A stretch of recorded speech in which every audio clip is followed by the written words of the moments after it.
Let me just say this and warn the younger generation. Social media is beginning to control ministries. Listen very well. You will not break into your destiny until you have survived a social media war, because you must be free from Twitter. Let me tell you why this is so. Because the world will praise you today as a minister. If you are into CSR, you say call it community, you get what I'm saying here? They will praise you. They will say that that's the pastor, that's the real guy. If we are to take photograph now and put it out there, somebody is preaching and praying, the world won't appreciate you. But if you are with widows serving tables, they'll say that's a real man of God. Peter said, should we leave prayer and go and be serving tables? What the enemy wants to do with social media is to make us servers of tables and leave hardcore ministry. And many young ministers are yielding to it. While they were serving the tables, strife came. For the first time, the church knew division. Why do you think when Paul wrote to Timothy, he said, when it comes to widows, this is the regulation? Because he said, if you do benevolence the wrong way, you will create idle people who will be busybodies in other men's matters. Go and read it, and gossip starts. That's what entered into it and broke the power. Once the power was broken with division, they took James and cut his head off. It was then that the church realized that we used to pray. Then they went back into prayer, and it shows you they had lost something. Because even when they were praying, they did not believe that Peter was coming out. Because when Rhoda came, she said, I've heard his voice. People praying in the meeting, in the prayer meeting, said, you are out of your mind. In other words, we are certain that Peter is dead. Even though we are praying, Mago, Jekretos, dangerous tongues. Physical on the outside, but nothing really in the heart. Well, I understand what the man of God is talking about. And I understand the need for some preachers to portray themselves as being selfless, as doing what is needed for common people in the society, as being people who are taking care of the widow and the needy in our society.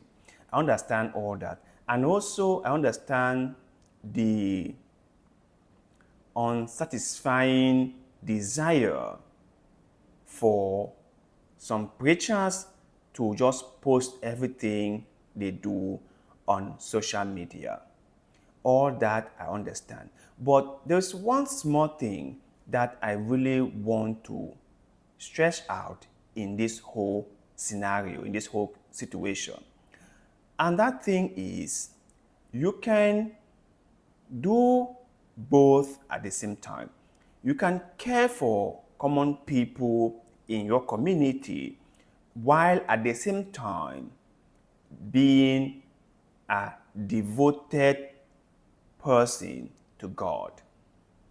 You can go out there and provide support to people in need while at the same time be very prayerful. Nobody said it has to be one or the other. Nobody said that.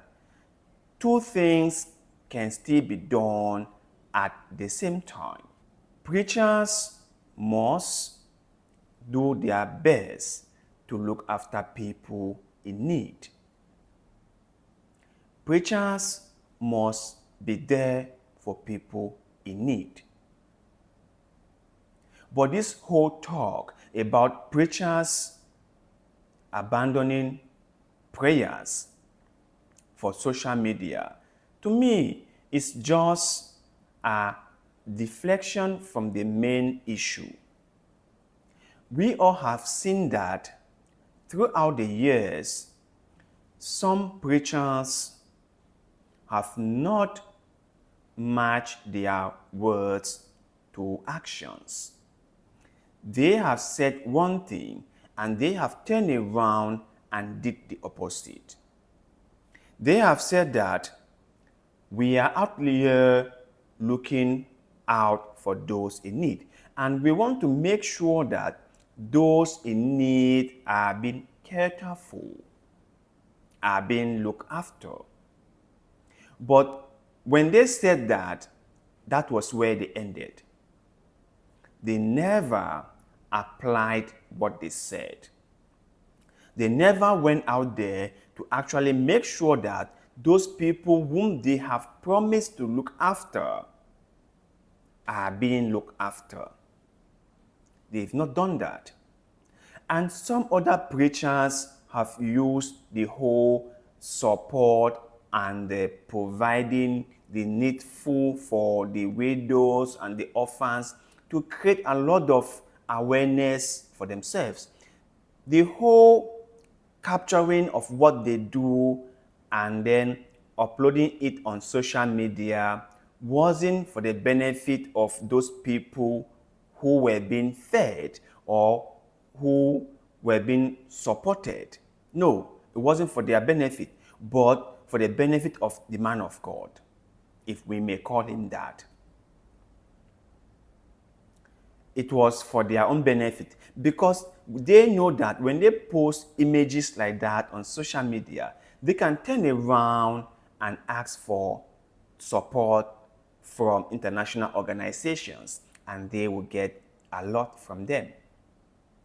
So the man of God, thinking that the pastors may not understand what they are doing, or the pastors might be encouraged by people on social media to abandon prayers for handouts, is mistaken, because those preachers who are posting every single thing they do on the internet understand the reasons for why they are doing it. They understand it very, very well. They are looking out for themselves. They are trying to chase clout. They are going after a wider audience. They want people to see what they do and be like, wow, these people are doing a fantastic job. So I should be a member of their church, or I should give them some support. That is what they are after. So if you did not know that, know it today. They are posting those images because they want people to see what they are doing, and by so doing, support one or two of their projects that they will come up with in the future. It's just about being smart, or maybe being a little bit deceitful and manipulative. But anyway, let me hear your opinion in the comment section below. What do you think? After hearing what the man of God said, do you think that his heart is in the right place? Do you think that he is right or he is correct to have said that it is wrong for preachers to abandon prayers for handouts? And do you think that those preachers who make sure that whatever they do is captured and put on social media somehow do not know what they are doing? Or maybe they understand what they are doing and they are just using it to build enough relevance for themselves. What is your take on this? Let us hear that in the comment section below, because like always, we love hearing what you have to say.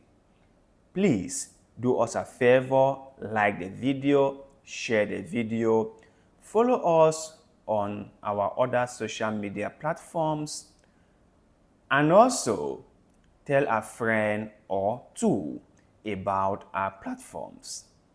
We are trying to get our videos to a more wider audience, and your help and support can never be overstated.